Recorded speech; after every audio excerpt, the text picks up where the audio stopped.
Good morning students. उम्मीद करती हूँ आप लोग सब ठीक होंगे और घरों पे ही होंगे और अपने एग्ज़ाम्स की तैयारी अच्छी तरह से कर रहे होंगे, क्योंकि डेट शीट्स आ चुकी हैं क्लास 10th और क्लास 12th की। विंटर जोन की भी आ गई हैं, तो आप लोगों की तैयारी अच्छी तरह से होगी और उम्मीद है आप अच्छे मार्क्स लेके भी पास होंगे। तो मैंने काफ़ी सारे वीडियोस क्लास 10th और क्लास 12th के लिए बनाए हैं। क्लास 10th की तो मैंने पूरी बुक के बनाए हैं और बच्चे बार बार कमेंट्स करते हैं मैम क्लास 12th के वीडियोस भी बनाइए, तो फिर मैंने कोशिश की, शुरू की है अभी। इससे पहले मैंने 2-3 वीडियोस और भी बनाए हैं, तो आप डिस्क्रिप्शन में चेक कीजिए, वहाँ से आपको लिंक्स भी मिल जाएंगे। जैसे कि मैंने कॉक फाइट के बनाए हैं 2 वीडियो, उसके बनाए हैं the gum drop of air के। तो आज मैं सनराइज पोइम का वीडियो बना रही हूँ। इससे पहले मैंने सनराइज की जो पोइम है उसकी एक्सप्लेनेशन का भी एक वीडियो बनाया है। आज हम इसके क्वेश्चन आंसर्स करेंगे जो कि आपके एग्जाम्स में हेल्पफुल होंगे। तो सबसे पहले मैं आज आपके साथ एक थॉट डिस्कस करूँगी, शेयर करूँगी। A candle loses nothing by lighting another candle. If you have the knowledge let others light the candles with it. एक कैंडल है, जब वो जलती है उसके साथ हम एक और कैंडल को जलाते हैं तो उसका कुछ भी नहीं बिगड़ता। मीन्स जब आपके पास एक कैंडल, आपने एक मोमबत्ती जलाई है, उसकी हेल्प से अगर आप दूसरी मोमबत्ती को जलाते हैं तो क्या हो जाता है, जो रोशनी होती है वो क्या हो जाती है, डबल हो जाती है। तो पहली कैंडल जो होती है, पहली जो मोमबत्ती होती है, उसको कोई भी नुकसान नहीं पहुंचता। इवन कि दूसरी लाइट जलने से जो आपके कमरे में अंधेरा होता है वो ख़त्म हो जाता है और रोशनी डबल हो जाती है। अगर वो अकेली जलती रहती तो रोशनी कम होती। तो अगर वो 2 जल गई हैं, 2 से 3 इस तरह से आप जलाते जाते हैं तो रोशनी बढ़ती जाती है। If you have the knowledge, मेरा कहने का मतलब ये है कि अगर आप अकेले पढ़ते हैं, अपने पास, आपके पास जो भी नॉलेज है उसको आप अपने तक ही सीमित रखते हैं, तो उससे क्या हो जाता है, आपकी नॉलेज कम होती है, बढ़ती नहीं है। अगर आप उसी नॉलेज को किसी और के साथ शेयर करते हैं, अपने भाई बहनों के साथ या अपने फ्रेंड्स के साथ, या अपने किसी छोटे भाई बहनों मीन्स जो छोटी क्लास में हैं उनके साथ भी अपनी नॉलेज को शेयर करते हैं, उनको पढ़ाते हैं, उनकी हेल्प करते हैं, तो आपके पास जो भी नॉलेज है वो क्या हो जाएगी, गेन होगी, कम कभी भी नहीं होगी। इसलिए बच्चों कभी भी ये नहीं सोचना चाहिए कि मैंने आज ये पढ़ा है, अगर मैं किसी के साथ शेयर करूंगा तो मेरा जो मैंने पढ़ा है ये कम हो जाएगा। ऐसा नहीं होता। अगर आप किसी के साथ वो चीज़ डिस्कस करते हो तो आपके जो डाउट्स होते हैं वो क्लियर हो जाते हैं और आपको क्या हो जाता है, आपकी नॉलेज बढ़ जाती है। इसलिए हमेशा हमें दूसरों की हेल्प करनी चाहिए, ना कि पीछे हटना चाहिए। तो जैसे कि मैंने आपको बताया कि हमने पहले सनराइज पोइम की एक्सप्लेनेशन की थी और आज हम इसके क्वेश्चन आंसर्स करेंगे। ये जो पोइम है पद्मा सचदेवा द्वारा लिखी गई है, जो कि एक डोगरी पोइटेस थी। इन्होंने ये वाली पोइम भी डोगरी में ही लिखी थी। बाद में इसको डॉक्टर करण सिंह जो थे उन्होंने इसको इंग्लिश ट्रांसलेशन किया था, इसको इंग्लिश में ट्रांसलेट किया था।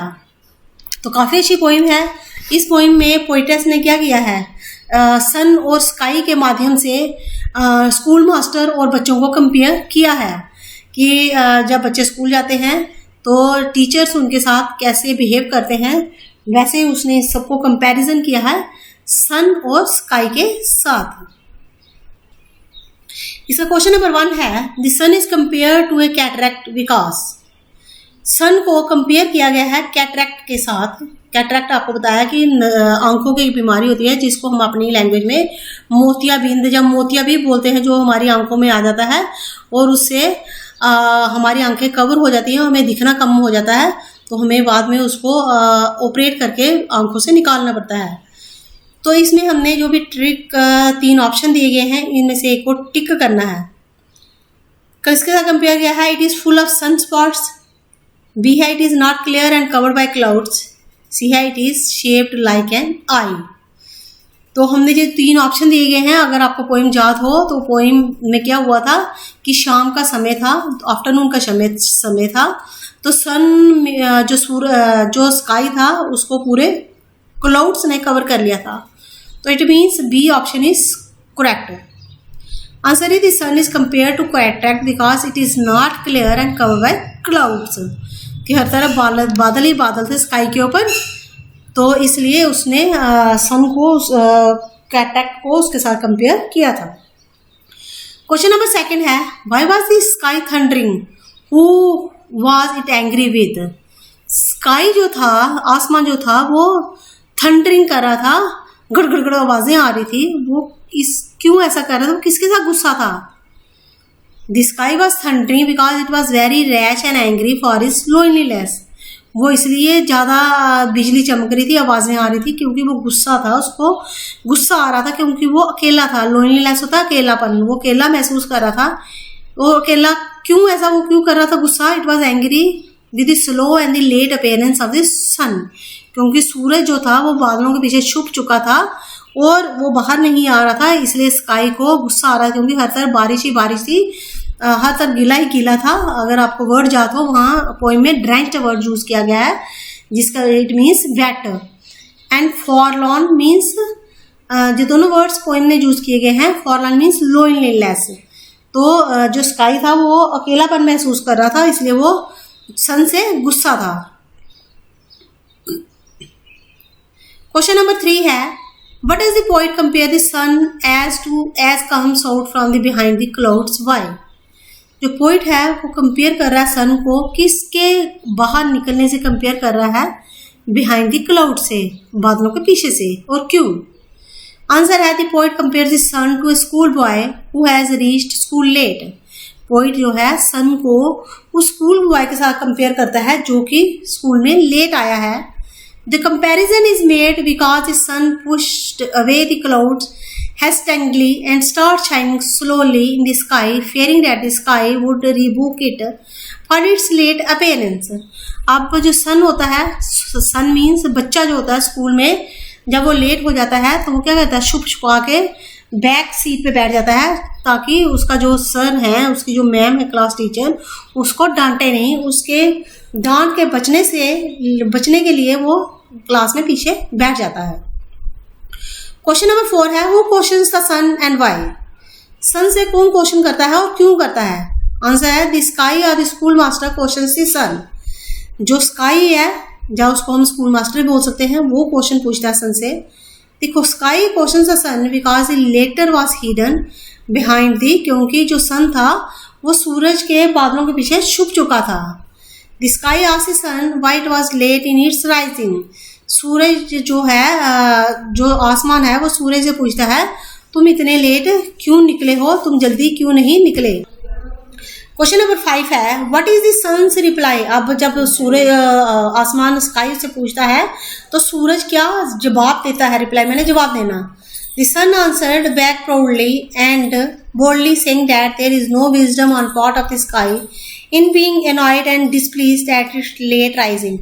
सूरज बड़े गुस्से में, मतलब कि अब वो सूरज जोर जोर से चमकने लग पड़ता है, तेजी से चमकता है और जवाब देता है स्काई को कि उसको कोई भी ज़रूरत नहीं है मुझे ये बात पूछने की, उसको गुस्सा होने की कोई ज़रूरत नहीं मेरे से पूछने की कि मैं लेट क्यों निकला हूँ। Though there may be scheduled time for everything, but there is no fixed time for the sunrise, and whenever it rises, it is sunrise. वो कहता है कि इस दुनिया में काफ़ी सारे चीज़ों का टाइम होता है, सेट टाइम होता है बाहर निकलने का, जो उगने का, but there is no fix time. But मेरे लिए ऐसा कोई भी फिक्स टाइम नहीं है, जब भी मैं आसमान में निकलूँ तभी सनराइज है। There is no fixed time for the sunrise, for whenever it rises, it is sunrise. जब भी सूरज आसमान में निकल जाए तभी सनराइज है। क्वेश्चन नंबर 6 है, what adjectives would you use to describe the sun? First है A part, when it emerges from behind the clouds. जो एडजेक्टिव्स होते हैं, जो हमारी क्वालिटीज बताते हैं, उनको हम एडजेक्टिव्स बोलते हैं। उसने बोला है, ये जो लाइन है, when it emerges from behind the clouds, जब क्लाउड्स से बाहर निकला सूरज, तो उसके लिए आप क्या क्या एडजेक्टिव्स यूज कर सकते हो, वो हमने यहाँ पे लिखने हैं। Timorous, frightened, cowering, fearful and shuttered are some adjectives that would be used to describe the sun when it emerges from behind the clouds. ये वाले एडजेक्टिव्स हम यूज कर सकते हैं जब सूरज सब कुछ शांत के क्लाउड्स को पीछे करके आसमान में निकल आता है। बी पार्ट है, when it shining in all its splendor, जब वो गुस्से से चमकता है, उसके लिए हम कौन कौन से एडजेक्टिव्स यूज करेंगे। arrogant, gorgeous, magnificent, sparkling, proudly, and glorious are some adjectives that would be used to describe the sun when it is shining in all its splendor. तो ये वाले वर्ड्स हम यूज करेंगे एज एडजेक्टिव्स इस line के लिए।